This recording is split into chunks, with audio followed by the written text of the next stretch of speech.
બજારમાં દબાણોનો રાફડો ફાટી નીકળતા યોગ્ય નિરાકરણની ઉચ્ચ કક્ષાએ રજૂઆત કરાઈ। સુપ્રસિદ્ધ યાત્રાધામ ડાકોરમાં દબાણો દૂર કરવા માટે પ્રાદેશિક કમિશનરની કચેરી સહિત જિલ્લા કલેક્ટર, જિલ્લા SP, STM Thasra, Dakor police સ્ટેશનની ટીમ, ચીફ ઓફિસર ડાકોર નગરપાલિકામાં લેખિત તેમજ મૌખિક રજૂઆત કરવામાં આવી છે।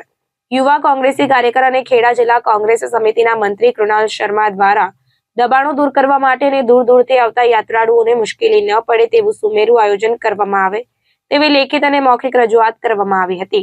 ખેડા જિલ્લાના ઠાસરા તાલુકામાં આવેલ સુપ્રસિદ્ધ યાત્રાધામ ડાકોરમાં દબાણોને લઈને અનેક વખત લેખિત તેમજ મૌખિક રજૂઆતો કરવામાં આવી છે, તે છતાં તંત્ર આંખાડા કાન કરી રહ્યું હોય તેમ લાગી રહ્યું છે। ડાકોરમાં દિવસે ને દિવસે યાત્રાળુઓની સંખ્યા વધી રહી છે, જેને લઈને તારીખ 5 ફેબ્રુઆરી 2024 ના રોજ બોડાણા સ્ટેચ્યુથી ડાકોર મંદિર પ્રવેશ દ્વાર તેમજ રણછોડજી મંદિરની આજુબાજુનો સમગ્ર વિસ્તારના વેપારીઓ દ્વારા અતિશય દબાણો કરવામાં આવ્યા છે, જે દબાણોના કારણે ડાકોરમાં આવતા તમામ યાત્રિકોને ઘણી બધી તકલીફો પડે છે।